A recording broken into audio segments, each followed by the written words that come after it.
Subscribe कीजिए संत श्री असंग Dev ji YouTube channel को और नए नए वीडियो सबसे पहले देखने के लिए बेल आइकन को दबाना ना भूलें। और गुरुदेव, मेरे पिताजी मुझे रोज आशीर्वाद देते हैं। इनके आशीर्वाद से मैं कभी बीमार नहीं होता और मेरा वेतन भी, मैं अब प्रिंसिपल हो गया, प्रधानाचार्य हूं, 70,000 रुपये महीने। क्या मेरे पिता की कृपा है। याद रखना, गुरु का सम्मान, माता पिता की सेवा, मेहमान का आदर, चत्वारि वर्धन्ते, आयु यश विद्या और बल। आयु विद्या यशो बलम, ये चार चीजें आपकी बढ़ती हैं गुरु की सेवा करने से, माता पिता का सम्मान बढ़ाने से। और माता पिता और गुरु तब खुश होता है जब उनका पुत्र और शिष्य चरित्रवान होता है, तब उनके दिल को खुशी होती है कि मेरा बेटा महान है। कोई ऐसे तुम्हारे द्वारा कार्य न हो जाए जिससे तुम्हारे माता पिता का सर नीचा, तुम्हारे गुरु को अपमान के घोंट पीना पड़े। शिष्य को भी गुरु का गौरव बचाने के लिए अपने मन को कंट्रोल रखना चाहिए। कितने चंचल मन के शिष्यों ने अपने गुरुओं का नाम डुबा दिया है गलतियां कर करके, और कितने बेटे और बेटियों, बहुओं की चंचलता ने 7 पीढ़ियों का यश और सम्मान धूल में मिला दिया है। याद रखना, अपने घर परिवार पीढ़ियों का सम्मान बढ़ा ना सको तो घटाने का तुम्हारा हक नहीं है, घटाने का तुम्हारा हक नहीं। उनके सम्मान को बढ़ाओ। बेटियों से निवेदन करूंगा, किसी दूसरे लड़कों से प्रेम मत बढ़ाओ। बेटों से भी मेरा अनुरोध है, शिक्षा और परीक्षा में ध्यान दो, लड़कियों की तरफ आकर्षित मत हो। थोड़े दिन के बाद ऊंची शिक्षा प्राप्त करके सर्विस प्राप्त करोगे तो तुम्हारी शादी बहुत अच्छे घरों में हो जाएगी, फिर अपने गृहस्थाश्रम का जीवन जीना। लेकिन विद्यार्थी जीवन संत जैसा जीवन होता है, साधना का जीवन होता है। इसमें मन को विचलित न होने देना, कहीं आकर्षित न होना। और मोबाइल के यूट्यूब में गुरुदेव का प्रवचन सुनना, ऐसी वैसी गंदी बातें मत सुनना देखना, क्योंकि मोबाइल का मतलब है पूरी दुनिया आपकी मुट्ठी में है। लेकिन इस दुनिया में तुम्हें देखना क्या है, सुनना क्या है। अगर प्रवचन सुनोगे तो तुम महान बनोगे, और गंदी बातें सुनोगे तो तुम शैतान बनोगे, शैतान बनोगे।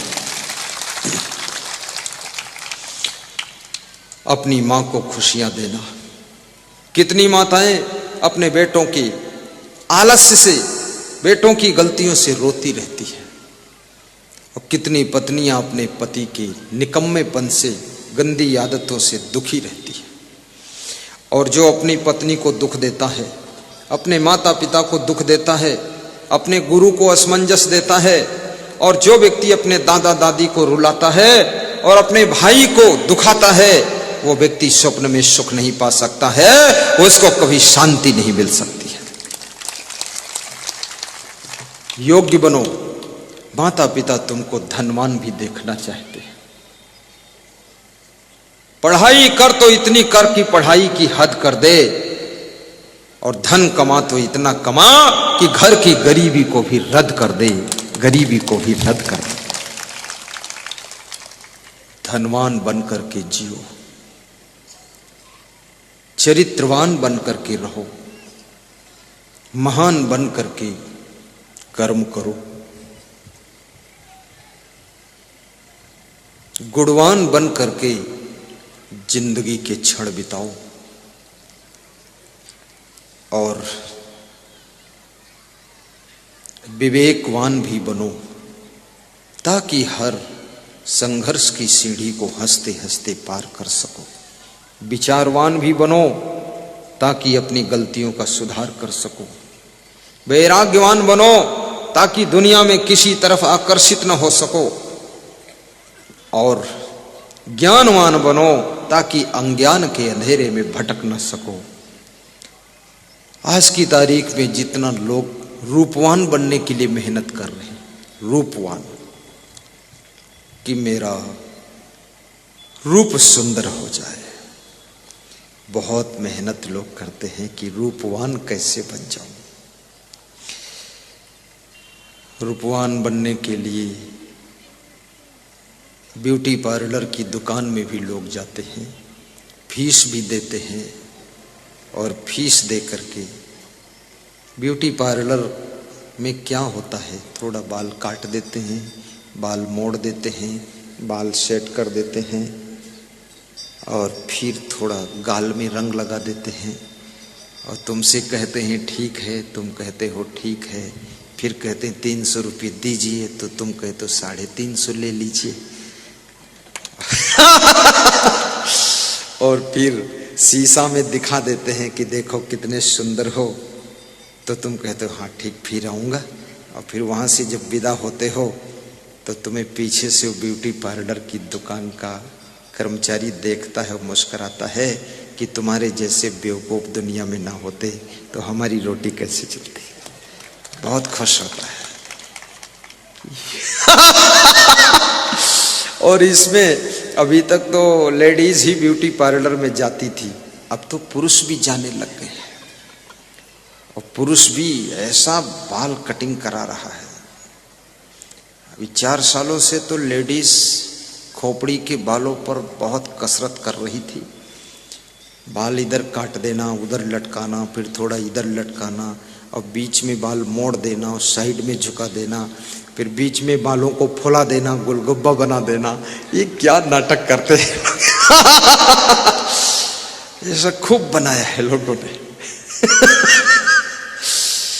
और अब पुरुषों में भी ऐसा, फिर कंपटीशन में ये पुरुष ने, जवान लड़कों ने क्या किया है, ये चारों तरफ बाल बना देते हैं और बीच में थोड़े बाल छोड़ते हैं और रुई जैसे उड़ते रहते हैं, सिग्नल उड़ रहा है। और चारों तरफ रिंग रोड, चौराहा बना दिया कि रोड किसी तरफ से पास करो, बाईपास रोड है, ट्रक निकाल ले जाओ। हाँ,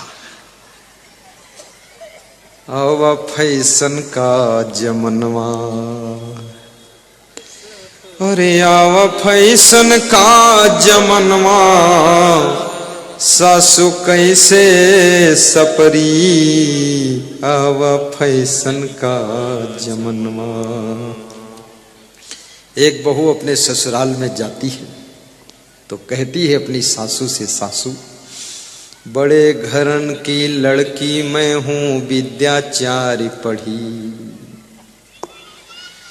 और कैसे पति को पानी देई, मारे सरमन मरी, आवा फैशन का जमनवा।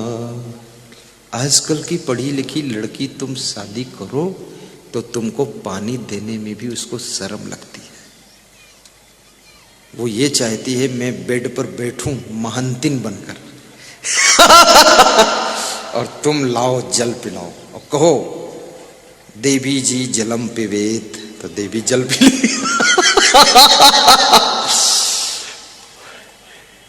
देवी जी भूसा खावे तो भूसा खा लेगी। वो नाटक लंबी है।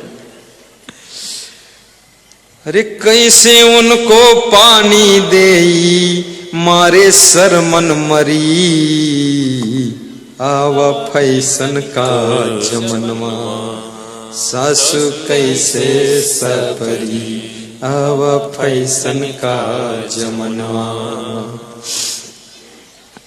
पति हमारे इंटर तक मैं हूँ बीए पढ़ी, पति 12वीं पास और पत्नी ग्रेजुएट बीए पास।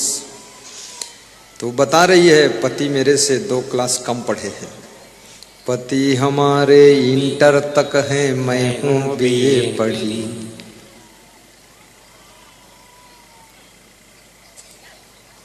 और पति लोग बीए पढ़े हो न पढ़े हो, लेकिन पीए तो पढ़े ही है।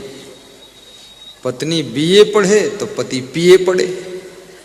होश में ही नहीं है कितनों के पति रोज ड्रिंक ले रहे हैं, पहचानते ही नहीं मेरी पत्नी है कौन। दारू पीकर आते हैं, अपनी पत्नी से कहते माताराम दरवाजा खोलो। पत्नी मुस्कुराती है कि कम से कम पत्नी से माताराम तो बन गई तेरी, दारू पीकर इतना डेवलप हुआ। पागल कहां से आया है, वो पत्नी को माताराम बता रहा। मैं नम्र निवेदन करूंगा, दारू कभी न पीना। कुछ नहीं है, कुछ नहीं है, इसमें कुछ भी नहीं है, केवल आदत है, हैबिट है, हैबिचुअल है, और कुछ भी नहीं है। चाय का भी नशा नहीं होना चाहिए। बहुत मन करता है तो एक चाय सुबह पी लो, बाकी पतीली चूल्हे पे हो जा सवार और मेरे लिए चाय तू हो जा तैयार। ये लफड़ा चाय का इतना मत पालो। कभी चाय हम नहीं पीते, कॉफी भी नहीं पीते, शरबत भी नहीं पीते, और ना तो कभी भी इच्छा ही नहीं होती है, कुछ देखने की भी इच्छा नहीं। क्या देखना, मैं बहुत देशों में गया, देखने की इच्छा नहीं थी, लोग जबरदस्ती मुझे दिखाने ले जाते थे, ये देख लो वो देख लो। और मैं जहां जाता था मैं बोलता था यह बदबू आ रही, गंध। अरे बोले कहाँ बैठोगे, हमने कहा यहां से चलो घर पे चलो, यहां सब मछली की गंध आ रही, कोई खाया है लग रहा है। क्या देखोगे संसार में। जिसने खुद को देख लिया उसने पूरा संसार समझो देख लिया है, और जिसने खुद को समझ लिया वो पूरे संसार को समझ चुका है, और जिसने खुद को सुधार लिया उसके लिए पूरा संसार सुधर रहा है।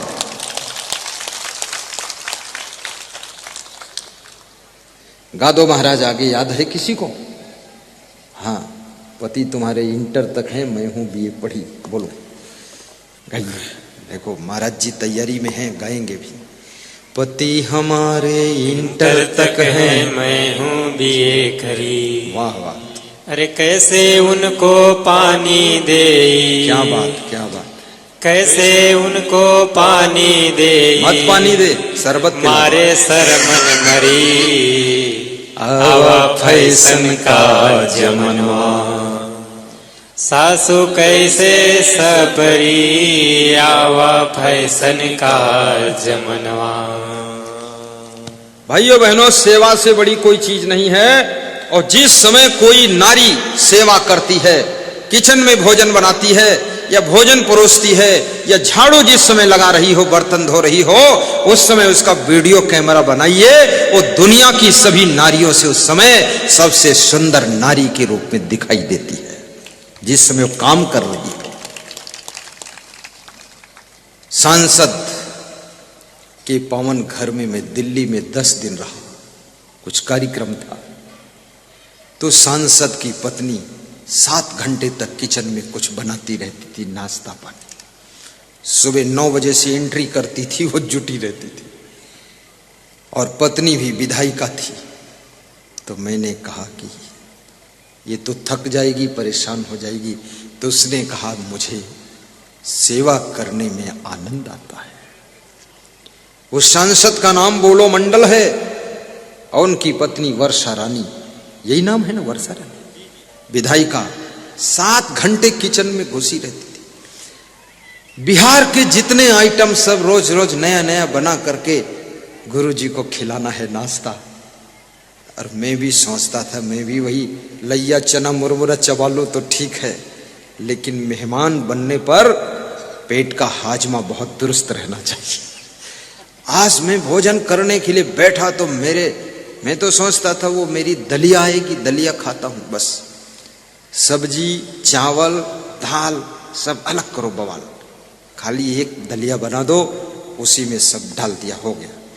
तो मैंने देखा मेरे संत जी ने भी बहुत मेहनत किया। वो 2 सब्जी लाए बनाकर, 1 रोटी लाए, दाल लाए। सुबह नाश्ते में संतों में हलवा था, वो लाए, खोल खोल के देखा।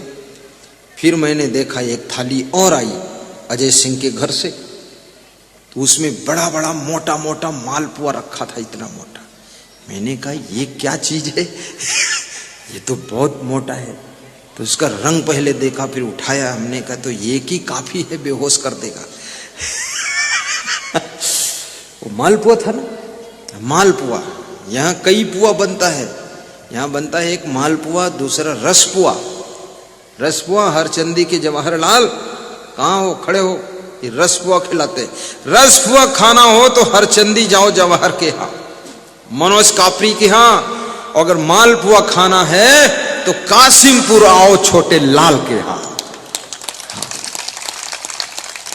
और केवल पुआ खाना है तो फिर यूपी चले जाओ, न रस है न माल है, केवल पुआ।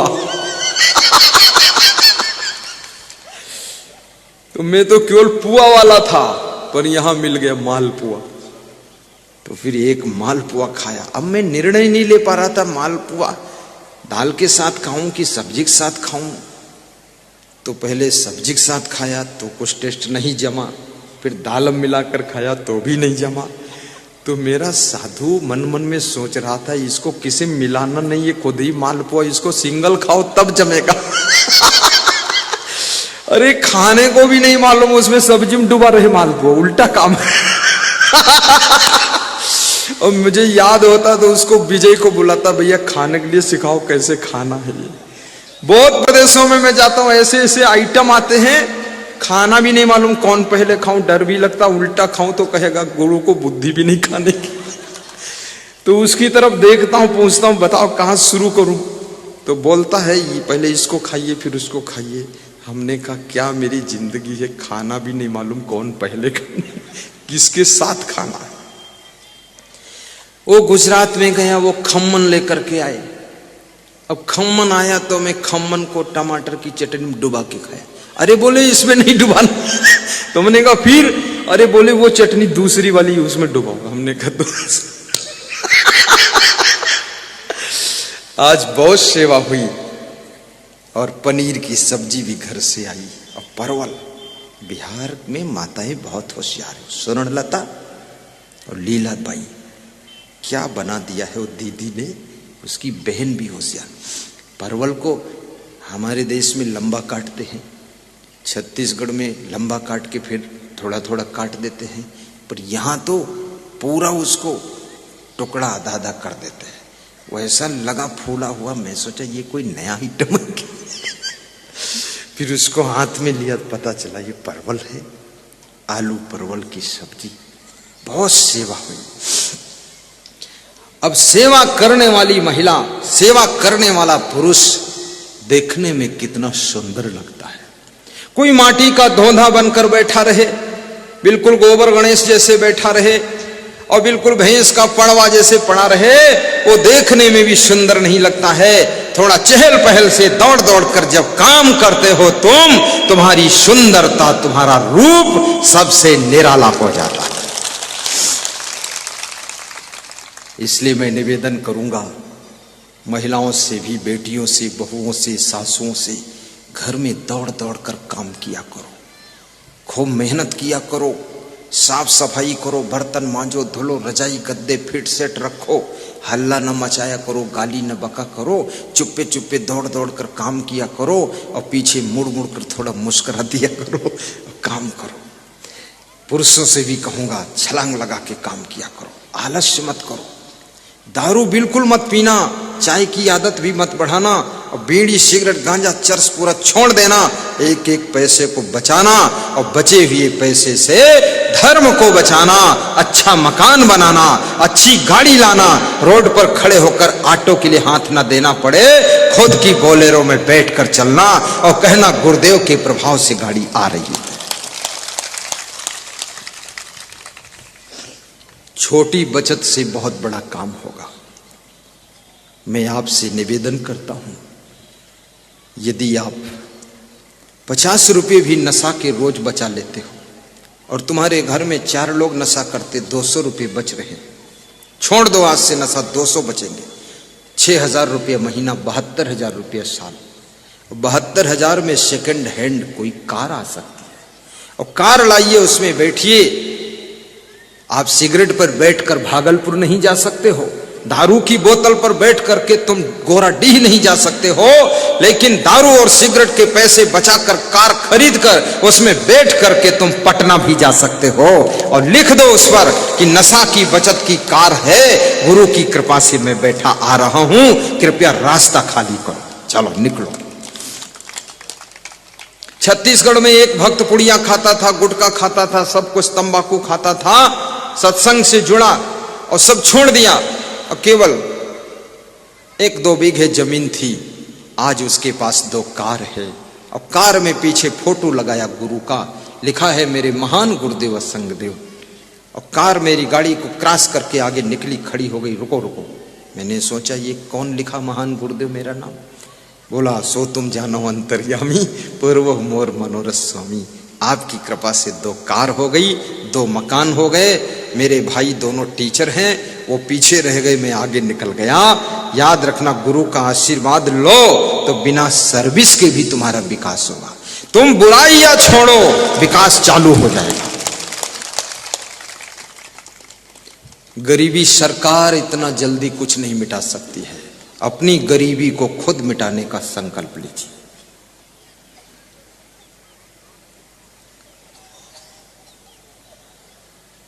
हे नाथ अब तो ऐसी दया हो, जीवन निरर्थक जाने न पाए। गाइए गाइए, फिर बहुत आनंद आ जाएगा। कितना आनंद आ रहा है। कितने लोगों की इच्छा है कि बार बार बिहार में आना गुरुदेव? वही लोग हाथ ऊपर उठाकर बताइए। सबकी इच्छा है, नीचे कर लो। लेकिन मैं भी पूछूं, मैं तो बार बार आऊंगा, तुम बार बार आओगे कि नहीं आओगे? हाथ उठाकर बताओ, तुम भी आओगे? हरिश्चंद्र उठाया नहीं तुमने? नजर बहुत है, उठाओ इधर, हाथ उठाओ। हाँ बस ठीक। मैं तो बार बार आ जाऊं, तुम बार बार नहीं आओगे तो यहां अकेले बैठा रहूंगा। आपको भी बार बार आना है। मुझे तो आपके साथ में सबसे अच्छा लगता है हंसने में। प्रवचन हो चाहे ना हो, लेकिन तुम हंसो हम हंसे, बस हो गया प्रवचन। क्योंकि सब कुछ दुनिया में मिल जाता है, पर हंसने का मौका बहुत कम मिलता है। आपकी खोई हुई हंसी खुशी को वापस लौटाने के लिए मुझे आना है। कि बिहार जहां महात्मा बुद्ध ने तप किया था, स्वामी महावीर ने तप किया था, जहां मेहीदास महाराज ने भी तप किया था, और जहां कबीर साहब ने अपने कदमों से घूम घूम करके ज्ञान की वर्षा की थी, और जहां पर इतने साधु संत ऋषि मुनियों ने प्रवचन सुनाया है, उस धरती का नाम बिहार है। ऐसे बिहार की धरा पर कोई सौभाग्यशाली महात्मा आता है। अभी मैं बिहार में तो 7-8 सालों से आना शुरू किया हूं, 6 सालों से। मुझे लोगों ने बहका दिया था कि बिहार ठीक नहीं है, वहां के लोग ठीक नहीं है, वहां लड़ाई झगड़ा बहुत करते हैं। तो मैं तो 32 साल हो गए सन्यास में, और यहां आया ही नहीं 25 साल तक। लेकिन कैसे आया मैं बिहार में? अभी भी नहीं आता, चूक जाता। बिहार के 4 आदमी साइकिल पर कपड़े लाद करके छत्तीसगढ़ में गांव गांव में बेच रहे थे। वो सुल्तानगंज के पास में उनका गांव है। श्रवण कुमार और प्रकाश और 2 और थे, कुलदीप और तीसरा चौथा और था। वो लड़के थे नौजवान।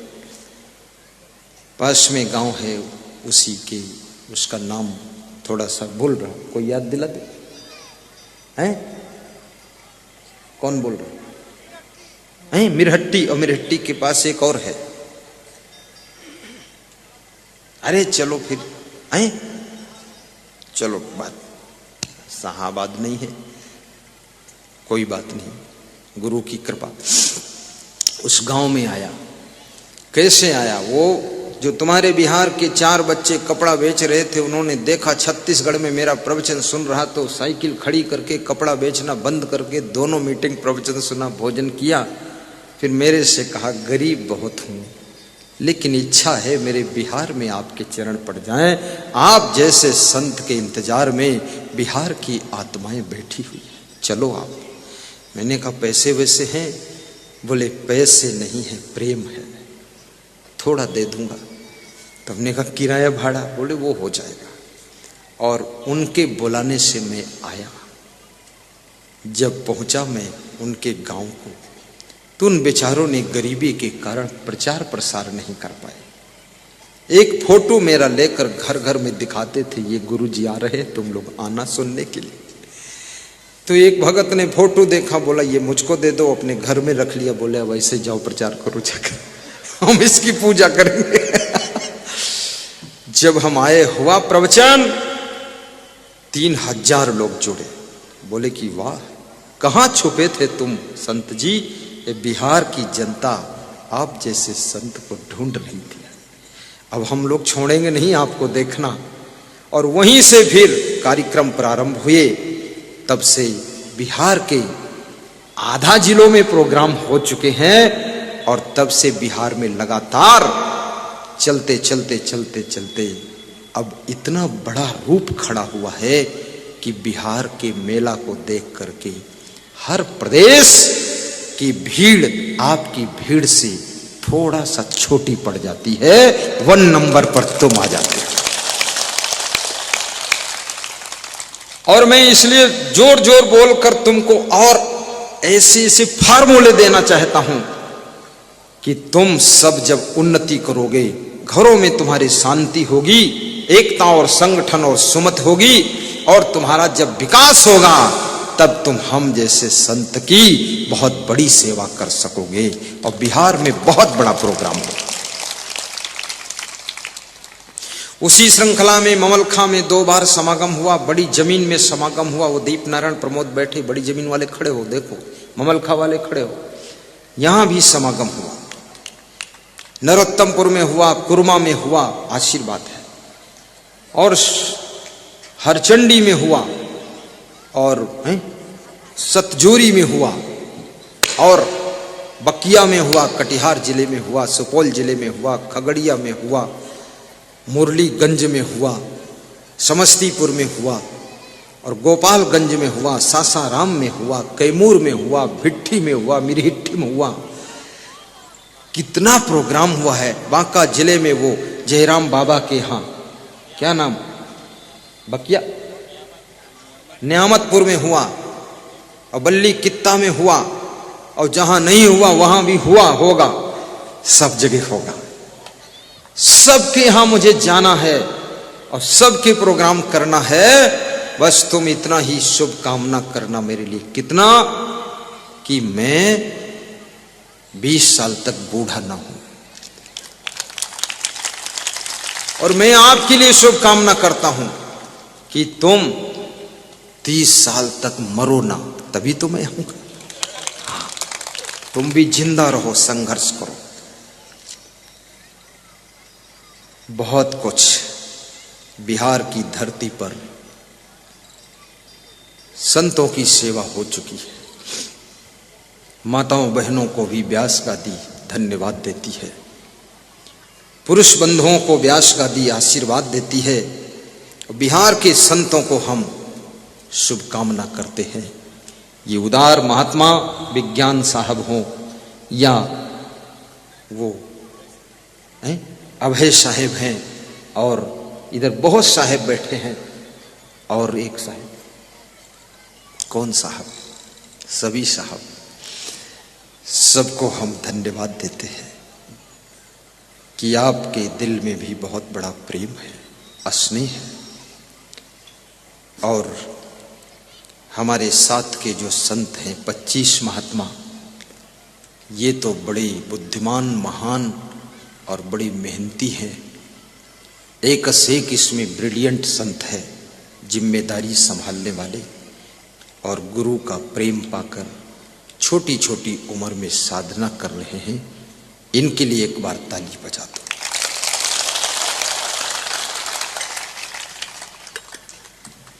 और मैं निवेदन करूंगा, शब्द ही समुझ सुधारत नाही, आंधर भय हियो की फूटी, कबीर साहब कहते हैं, ज्ञान के शब्दों को पहले समझो, उसके बाद ज्ञान के द्वारा अपना आचरण सुधारो। भीतर की जो विवेक विचार की आंखें फूट गई हैं, उन आंखों को भी पुनः प्रकट करो, क्योंकि जिनके पास में विवेक विचार की आंख है वे कभी दुख के कुएं में नहीं गिरते हैं, और जिनके पास विवेक विचार नहीं है वे हमेशा दुख के कुएं में पड़े रहते हैं। इसलिए विवेक कीजिए, आपका दुख दूर हो, सुख भरपूर हो, आपके घर घर में शांति आए, ऐसा मेरी शुभकामना है। और भगवान श्री कृष्ण अर्जुन से कह रहे हैं, अर्जुन युक्ताहार विहारस्य युक्त चेष्टस्य कर्मसु युक्त स्वप्नौ बोधस्य योगो भवद दुःखः। जो लोग यथा योग्य आहार विहार लेते हैं और यथा योग्य कर्म करते हैं, यथा योग्य शयन जागरण करते हैं, उनका वह योग सिद्ध हो जाता है जिससे उनके दुख भी सुख में बदल जाते हैं। यथा योग्य भोजन करना, उम्र ज्यादा हो थोड़ा कम खाना, उम्र ज्यादा हो शाम को ठंडी चीजें मत खाना, उम्र कितनी हो शाम को खट्टी चीजें मत खाना, इससे स्वास्थ्य बिगड़ता है।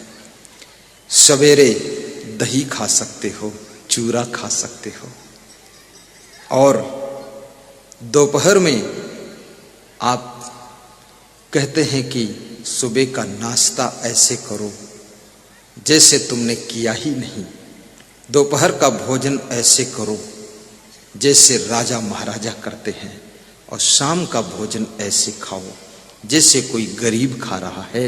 यानी कहने का तात्पर्य शाम को रूखा सूखा खाना चाहिए, ज्यादा हार्ड भोजन नहीं लेना चाहिए ताकि तबीयत न बिगड़े, और दोपहर में थोड़ा हलवा भी खा लेना चाहिए क्योंकि दिन है, हिलोगे डुलोगे हजम हो जाएगा। और सुबह हल्का नाश्ता लीजिए, सलाद लीजिए, अगर बुद्धिमान बनना चाहते तो सलाद खाइए, और यदि कभी बीमार नहीं होना चाहते हो तो क्या खाना है, लाइफ गार्ड एडवांस 24 घंटे में एक बार भोजन के 1 घंटे बाद P low. Shri Chyavan Ayurveda company की चंद्र प्रभा वटी, आरोग्य वर्धनी वटी, संजीवनी वटी, एक एक गोली खा लो बिना बीमारी के, एडवांस गार्ड बन करके बीमारी को रोकेगी। और ये सब यहाँ च्यवन आयुर्वेद नई कंपनी है, उसकी दवाएं आई है फर्स्ट क्लास, शुगर फिट दवा, जो कि आपके शुगर नहीं होगी। और शुगर की सबसे बड़ी दवा है जोर से खुल करके हंसना। अगर ठहाका मार कर हंसते हो तो आपको शुगर कभी पैदा ही नहीं होगी। जोर से हंसो और पैदल चलो और दौड़ो थोड़ा। दौड़ने से बड़ा कोई व्यायाम नहीं, और दूध से बड़ा संपूर्ण कोई आहार नहीं, और हंसने से बड़ा कोई बीमारी का इलाज नहीं है। हंसना बहुत बड़ा इलाज है। थोड़ा ताली बजाओ, इससे भी बीमारी ठीक होगी। ताली बजाने वालों को लकवा अटैक नहीं होता है, और बासी भोजन खाने वालों को शुगर नहीं होती है, और हंसने वालों को बीमारी बहुत कम आती है, और रोने वालों का हार्ट अटैक नहीं होता है। और जो न रोते हैं न हंसते हैं, दोनों के बीच में निस्स कर घुच घुच कर जीते हैं, उनका हार्ट फेल होता है। इसलिए महिलाएं देखो, ये रोती हैं तो इनका हार्ट फेल कभी नहीं होता है। इनका हार्ट इतना है तगड़ा कि अपने पति के हार्ट को फेल कर देगी, फिर भी नहीं फेल होगा।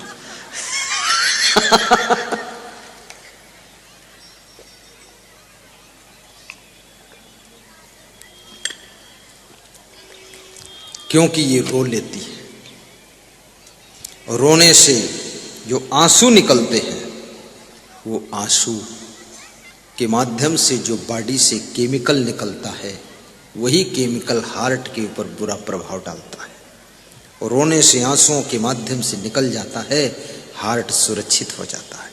इसलिए मैं निवेदन करूंगा कि तुम भी कभी कभी रो लिया करो। सबके बीच में रोने में शर्म लगे तो कमरे के अंदर जाकर दरवाजा बंद करके रोया करो। अब रोना ना आता हो तो अपनी पत्नी को बुला लिया करो, वो सिखाएगी ऐसे रो। ऐसे भी कलयुग में पत्नियां अपने पतियों को तो करीब करीब रोज रुलाती ही रहती हैं, लेकिन ये पति लोग अंदर अंदर रोते, बाहर जोर से नहीं रोते। अपने पति को कभी रुलाना मत, पत्नी को दुखाना मत। कोई सामूहिक दुख आ जाए तो दोनों बैठ के थोड़ा रो लेना। पति पत्नी का रोना हो तो साथ साथ, हंसना हो तो साथ साथ, और जीना हो तो साथ साथ, तो समझ लो तुम्हारा घर मंदिर बन गया है, मंदिर बन गया है। घर ही में तीर्थ बनैबै, मंदिर हम काहे को जैबै। घर ही में तीर्थ जोर से बनैबै, मंदिर हम काहे को जैबै। काहे को जैबै, काहे को जैबै, काहे को जैबै, काहे को जैबै। घर ही में तीर्थ बनैबै। काहे को गाते रहो, गाते रहो। हरि में तीर्थ बनैबै, मंदिर हम काहे को जैबै। सासू को गौरा, ससुर महादेवा। सासू को गौरा, ससुर महादेवा।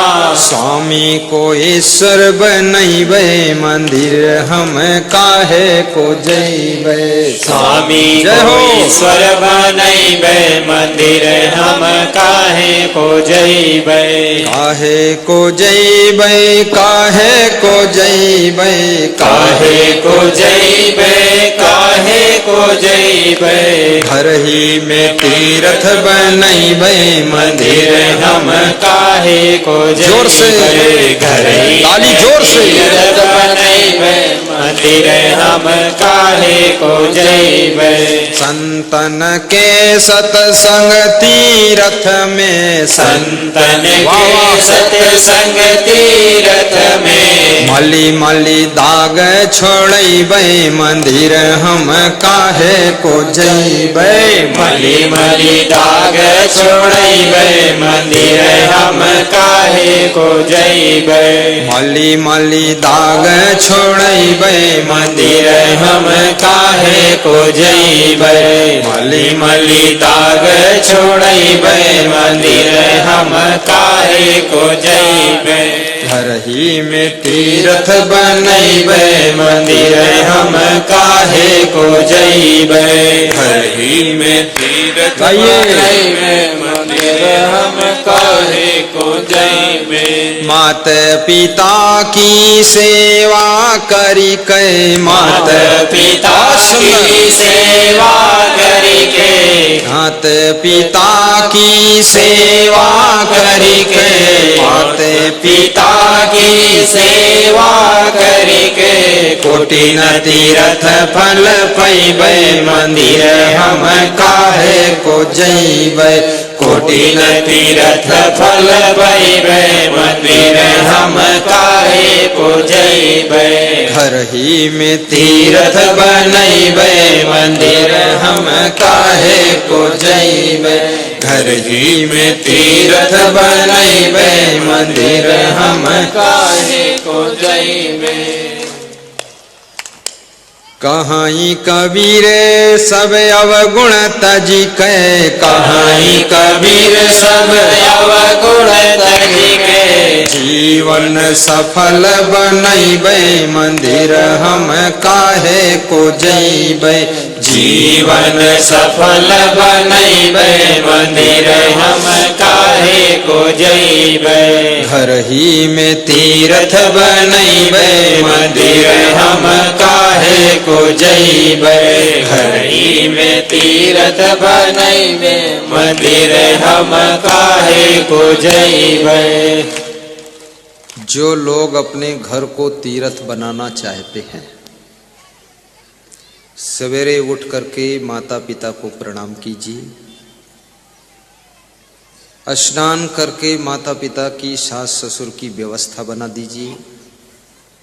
अपने घर से जब काम के लिए बाहर जाइए तो अपने माता पिता के चरण छूकर, सास ससुर के चरण छूकर जाइए।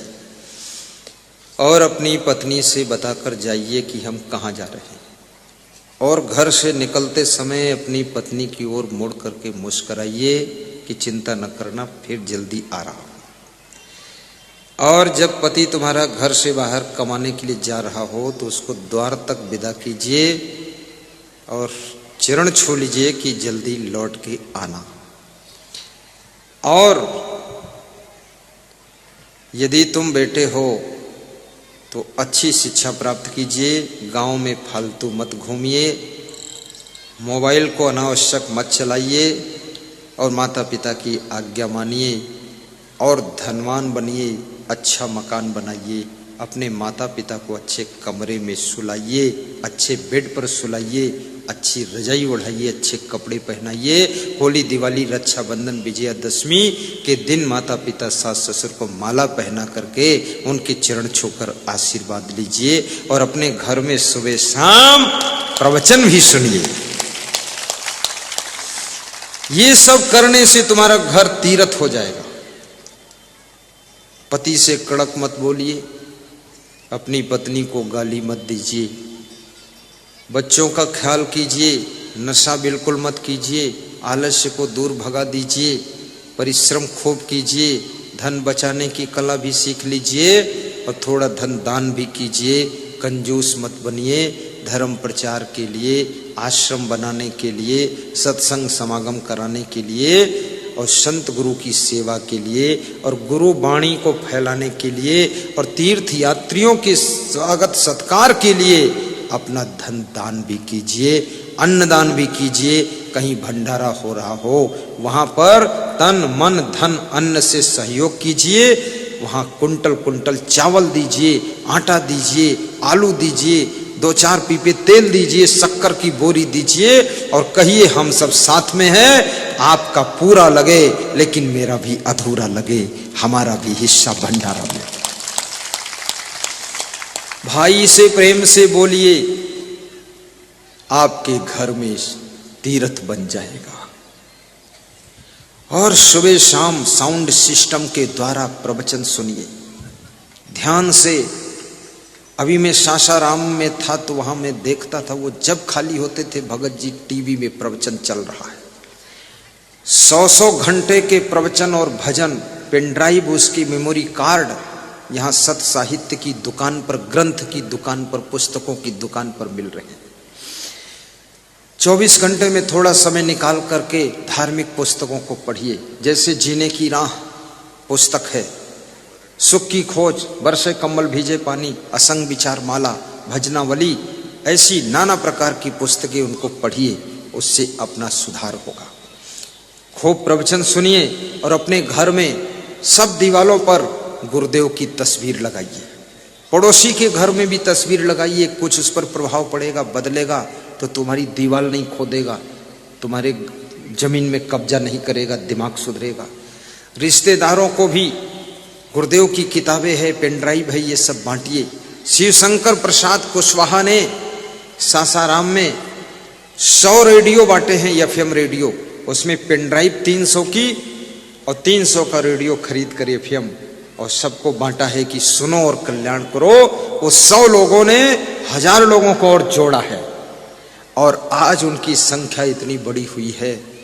गुरु के प्रचारक भक्त बनिए, डेड बॉडी मत बनिए, सत्संग कीजिए। आजमगढ़ से आज एक फोन आया था, वकील हैं उदयराज सिंह, उदयराम यादव, कह रहे थे कि 4 जिलों के लोगों में जाकर मीटिंग कर रहा हूँ, गांव-गांव मीटिंग कर रहा हूँ, 15 मिनट प्रवचन सुनाता हूँ, आपके बारे में बताता हूँ। आजमगढ़ का प्रोग्राम होगा और इतना बड़ा होगा, मई में होगा कि मैं लोगों को जोड़ने में निकल चुका हूँ। वकील हूँ, बोलने में होशियार हूँ। अब मेरी बुद्धि, मेरी वाणी सब प्रवचन के प्रचार में लग गई है। अब तक तो प्रपंच में लगे थे, अब प्रवचन में लग गए हैं। बूढ़े हो जाओ ये मत समझो हम बेकार हो गए, डेड बॉडी हो गए, घर में पड़े रहो, सड़े रहो, अड़े रहो, खड़े रहो, पड़े रहो, ए मत करो। बूढ़े हो जाओ, प्रवचन शुरू कर दो, दूसरे गांव में जाकर के प्रवचन करो, क्योंकि तुम्हारा प्रवचन तुम्हारे गांव में तो कोई कम ही सुनेंगे लोग, तो दूसरे गांव में सुनो वहां सुनाइए, रिश्तेदारों में सुनाइए और गुरुदेव का प्रचार कीजिए। आपका घर तीर्थ बनेगा, आपका कल्याण होगा। ये सारी बातें आपको अनमोल बताई गई हैं। और भाइयों बहनों, जिन्होंने इतना बड़ा समागम किया है, आज मैं सोचता हूं उस पवित्र आत्मा का दर्शन कराऊं, क्योंकि बहुत से लोगों ने उनको देखा नहीं होगा। आइए श्री छोटेलाल जी कुशवाहा हमारे पास आइए, अजय सिंह, विजय सिंह आइए, नमन कीजिए और अपने वो साथी को भी ले आइए जो अतिथि है, कोई ले आओ, आ जाओ आ जाओ, वो भी कुछ होशियार लग रहा है। आइए, हिंदुस्तान न्यूज़पेपर के पत्रकार है, ये पहला पत्रकार है मेरी लाइफ का जो पूरा बैठ कर 2-2.5 घंटे से सुन रहे हैं, और सुबह 11 बजे आ गए थे तब से यहीं बैठे हैं। वो भी कह रहा पत्रकारी जाए भाड़ चूल्हे में, हमको कल्याण करना। बहुत प्रेम उसका, वही हिंदुस्तान वाले ना, हाँ हिंदुस्तान। देखिए ये हैं अजय सिंह और ये हैं विजय सिंह, ये देखिए, ताली बजाइए दोनों भाइयों के लिए। आज इनका दिल खुश हो गया। क्यों खुश हुआ? ये हमको देखकर नहीं, तुमको देखकर खुश हुआ है कि आज मेरी मेहनत सफल है।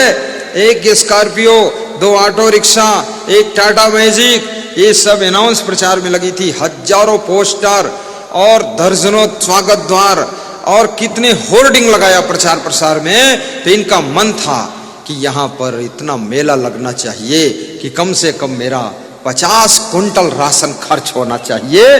दिल खोलकर भंडारा चल रहा है, ताली बजाइए। आज मैं भी भंडारे में चलूंगा, देखूंगा, खाऊंगा नहीं, देखूंगा।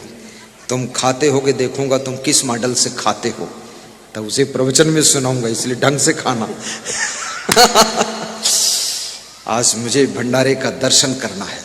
और सबसे बड़ी बात, ये हिंदुस्तान पेपर के पत्रकार श्री गुलशन कुमार, कितना अच्छा नाम है, उनको व्यास गादी धन्यवाद देती है। बैठ जाओ, यहीं बैठ जाओ, बैठ जाओ। ये श्री छोटेलाल जी है, देखो इनको मैं एक माला पहना दूं कि ना पहनाऊं? पहना देता हूं।